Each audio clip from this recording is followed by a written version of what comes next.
Hi friends, good afternoon. कैसे हो आप सब? आई होप कि आप सब बहुत बढ़िया होंगे।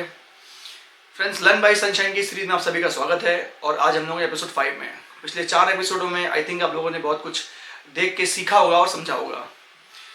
तो दोस्तों, आज हम बात कर रहे हैं थोड़े नुकसान वाले चीज़ों की। अच्छी अच्छी बातें तो बहुत सारी हो गई और कैसे लाखों करोड़ों आपके प्रॉफिट कागजों में दिखते हैं बट असल में नहीं होते हैं, उसका कारण क्या है आज हमें जानेंगे। और पिछले 21-22 में और आने वाले 23 में पिगरी कैसी होगी और कैसी गई है 2021-22 में, उस बारे में हम थोड़ा सा जानकारी बताएंगे और आप लोग थोड़ा सी समझो कि कैसे लोगों का इसमें नुकसान हुआ और किस दौर से बिगड़ी निकली।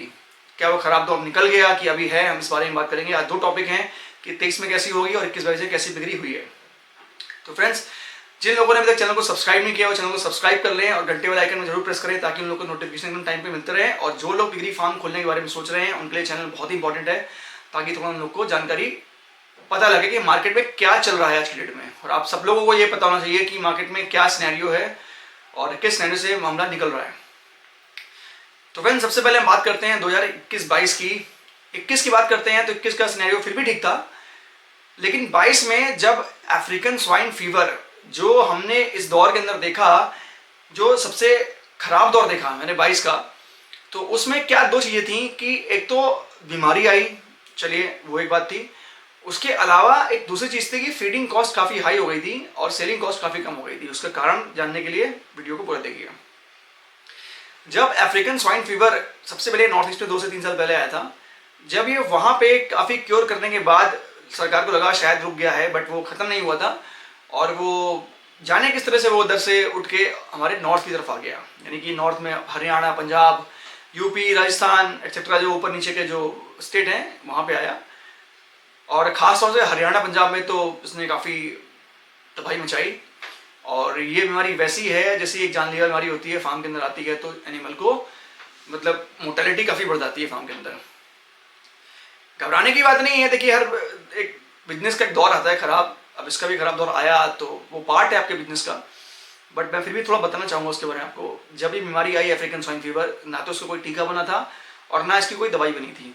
अब इसके टीके के ऊपर रिसर्च चल रही है, अभी निकल गया है बट अभी कमर्शियली लॉन्च नहीं हुआ है और एक तरह से रिसर्च चली रही है। तो जब अफ्रीकन स्वाइन फीवर ने एंट्री मारी इंडिया के अंदर तो पहले तो नॉर्थ ईस्ट वाले नुकसान में गए, उसके बाद वहाँ पे थोड़ा कंट्रोल हुआ तो इधर वाले नॉर्थ वाले फंस गए। नॉर्थ में हो गया, वेस्ट में हो गया, महाराष्ट्र वगैरह में काफ़ी फैला। तो जब हमारी तरफ आया ये, तो उसमें क्या हुआ कि एक तो जब फार्म के अंदर लोगों ने जिन्होंने बायो सिक्योरिटी नहीं कर रखी थी उनके फार्म के अंदर बहुत तेजी में आया। खासतौर से जिन्होंने होटल बेस पे फार्म कर रखा था उनके यहाँ बहुत जल्दी आया, क्योंकि वो गाड़ी वगैरह उनके फार्म में बहुत घूमती है दूसरे फार्मों से। तो सबसे पहले उनके यहाँ पहुँचा और वहाँ के उन्होंने काफ़ी नुकसान मचाया। अब जब आदमी का जानवर मर रहा होता है तो फिर उसे रेट की चिंता नहीं होती है, जिसको जो मिल जाए भागते भूत के लंगोटे से ही 70, 80, 90, 100, 110 जिसने जो मिला वो रेट बेचा और ऑब्वियसली नुकसान में गया। तो 2022 में तो लोगों को नुकसान हुआ। क्यों? क्योंकि एक तो बीमारी आई, पहला अफ्रीकन स्वाइन फीवर जिसका कोई इलाज नहीं था। लोगों ने क्वारंटाइन करके ही अपने फार्म को सेव किया, जिन्होंने एनिमल को क्वारंटाइन कर रखा था और अपना ये बायो सिक्योरिटी पूरी लगा रखी थी कि कोई भी आदमी बाहर से अंदर नहीं आएगा। और तो वो फार्म बिल्कुल सेफ है, वो आज भी बिल्कुल सेफ है। तो बायो सिक्योरिटी के बारे में आपको थोड़ा सा बाद में बताऊंगा। पहले हम समझ लेते हैं कि कारण क्या था 2022 की बिक्री खराब होने का। पहला आपको बताया मैंने, एसा बीमारी हुई, काफ़ी तेज फैली जिसके चक्कर में नुकसान हुआ। हालांकि फिर भी जो नुकसान अब मुझे लगता है कि आज की डेट में ये बीमारी जो थी वो काफ़ी कम हो गई है, बट जो नुकसान हुआ वो 2022 में वो तो हुआ ही। उसके अलावा हम बात करते हैं कि आपका जो जब इसका अगला फेज जो था, एक तो बीमारी का था, दूसरा था इसका जो फीडिंग कॉस्ट। हुआ क्या कि जब मक्के की कॉस्ट बढ़ी, मक्के की कॉस्ट क्यों बढ़ी? जब फसल खराब हुई मक्के की तो उसमें फीडिंग कॉस्ट बढ़ गई और सेलिंग कॉस्ट कम हो गई। अब बीमारी आई तो लोकल लोगों ने फायदा उठाना शुरू किया, जो लोकल कटिंग काम करते हैं। तो भाई जिनका जिस तरह जानवर मर रहा है वो तो पहले उसको मरते हुए देखेगा, उसके बाद उसको दफनाने के लिए और मेहनत करेगा। तो जिसने जो रेट आया वो रेट बेचा, बल्ले बल्ले हो गई लोकल वालों की। उन्होंने सस्ते रेट में माल खरीदा और दुकानों में खूब दबा के बेचा। नतीजा क्या हुआ कि फार्म थोड़े कम हो गए। जब कम हो गए तो फिर से चीज़ बढ़नी थी। जिनके बीमारी आई जिनका खत्म हो गया फार्म, जिनके जानवर कम हो गए, कुछ मर गए, कुछ बच गए। तो नुकसान कैसे हुआ 2022 में? पहला, एक तो बीमारी आई, दूसरा जो रेट डाउन हुआ, तीसरा फीडिंग कॉस्ट बढ़ गई। 2021 में तो फीडिंग कॉस्ट काफी बढ़ गई थी जब सोयाबीन 100 रुपए किलो हो गया था, बट 2022 में फिर भी थोड़ा कंट्रोल हुआ।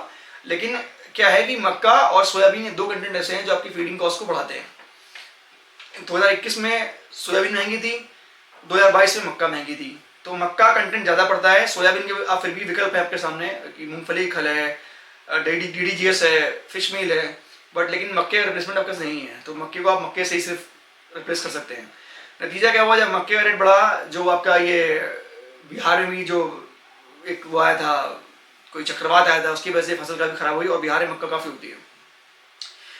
नतीजा क्या हुआ कि मक्के की कीमत बढ़ी, फीडिंग कॉस्ट बढ़ी, सेलिंग कॉस्ट कम हुई और बीमारी आई। इन तीनों ने पिगरी की कमर को तोड़ने का प्रयास किया। लेकिन अच्छी बात यह है कि हमारे इंडिया में डिमांड काफी अच्छी है, और डिमांड काफी अच्छी होने की वजह से पिगरी रेट बहुत नहीं टूटे, जितना कि आपके ब्रॉयलर के जो आपके मुर्गे के जो फार्म होते हैं, जो मुर्गे में रेट टूटता है उस तरह से नहीं टूटा। इसका रेट फिर भी 100 रुपए से ऊपर ही रहा, 110 120 तक कांस्टेंट रहा। उसके बाद ये फिर अभी दोबारा बढ़ रहा है, अभी 130 फिर पार कर गया है, 130 135 के बीच में चल रहा है लोकल का, और जो ऊपर वाले हैं वो 40 तक भी ले रहे हैं। तो ये तो थी दोस्तों 2022 की बिक्री की कि कैसे बिक्री का दौर खराब हुआ। अब अगला क्वेश्चन ये है कि 2023 में बिक्री कैसे होगी। देखिए 2023 में जो डैमेज था, वो डैमेज मेरे हिसाब से डैमेज निकल चुका है, क्योंकि फीडिंग कॉस्ट भी अब थोड़ी कंट्रोल में आ रही है, और जो आप बेच रहे हैं उस कॉस्ट में थोड़ा सा आपको मतलब बेनिफिट मिल रहा है, रेट बढ़ रहे हैं, और उम्मीद है कि इस मार्च तक रेट और अच्छे हो जाएंगे। मार्च के बाद थोड़ा ठहराव आता है, उसके बाद फिर दोबारा अक्टूबर नवंबर में रेट अच्छे मिलने शुरू होते हैं। तो इस बार ऐसी उम्मीद है कि बीमारी भी काफ़ी कम हो गई है, और बीमारी भी एक समय तक ही ज़्यादा प्रभाव डालती है जब वो नई आती है। उसके बाद उसका धीरे धीरे प्रभाव कम होने लगता है। उसकी जो जैसे कोरोना है आपका धीरे धीरे कमज़ोर होता गया, वैसे ही बीमारी है ASF की, वो भी कमज़ोर होती गई, और फिर जब नई जगह जाएगी तब अपना प्रकोप बढ़ा सकती है। बट फिलहाल अभी थोड़ा सा कम उसका हो रखा है, और होपफुल्ली कि शायद उसका टीका आ जाएगा, तो जिससे हम पूरी तरह से प्रिवेंट हो जाएंगे। तो फ्रेंड्स, जो लोग अभी तक सोच रहे हैं पिकनिक करने की, उनके लिए बहुत अच्छा समय है, क्योंकि आप लोग पिकनिक स्टार्ट करेंगे तो आप लोगों को भी रेट धीरे धीरे अच्छा मिलेगा, और जिन लोगों ने नुकसान उठाया है, यानी कि 2022 में उन्होंने फार्म खोला है, उनको भी थोड़ी सी हेल्प हो जाएगी। तो अगर आप लोग सोच रहे हैं कि फार्म खोलने की, तो बेशक बढ़िया टाइम है, फार्म खोलिए और उसको अच्छी तरह रन करिए। लेकिन फार्म खोलने से पहले कुछ चीज़ें हैं जो आप लोगों को पता होनी चाहिए कि मार्केट के हालात क्या हैं, वो मैंने आपको बता दिए। और अपनी रिसर्च भी करिए, अपने आसपास की मार्केट डेवलप करिए, और फार्म खोलने से पहले अपनी पूरी मेहनत करके कोर्स को सीखिए, ट्रेनिंग करिए, ऑनलाइन ट्रेनिंग करिए, बट बिना ट्रेनिंग करे आप मत घुसिए, क्योंकि जितनी ट्रेनिंग की फीस नहीं होती है उसकी 10 गुना और 20 गुना आपका नुकसान हो जाता है पहले ही 2-3 महीनों के अंदर। तो उन पैसों को बचाने का प्रयास मत करिए, और फार्म खोलने का सही समय मेरे हिसाब से अभी ठीक है, और बाकी तो खैर अपनी जिसकी मर्जी हो उस हिसाब से करेगा। और अपना बजट अच्छा रखिए। कुछ टिप्स हैं, जैसे आपके इंफ्रास्ट्रक्चर अच्छा होना चाहिए फार्म का, फार्म को बनाने में पैसा अच्छा खर्च करिए। सर्दियों में फार्म को गर्म रखने की कोशिश हो, और गर्मियों में ठंड रखने की कोशिश हो। उससे क्या होगा कि आपकी मोर्टेलिटी बहुत कम हो जाएगी फार्म के अंदर, और रिजल्ट आपको ग्रोथ बहुत अच्छी मिलेगी। न्यूट्रिशन वैल्यू पे पूरा ध्यान दीजिए उसकी, एनिमल की, कि जिसकी बच्चे को बच्चे की फीड मिलनी चाहिए, माँ को माँ की फीड मिलनी चाहिए। इन चीज़ों पे काफ़ी ध्यान देंगे तो आपका रिजल्ट काफ़ी बेहतर होगा। फ्रेंड्स, तो ये था आज का टॉपिक जो हमने कवर किया कि 2021-22 की पिगरी किस खराब दौर से गुजरी, इसके कारण क्या थे, और 2023 में पिगरी कैसे होगी।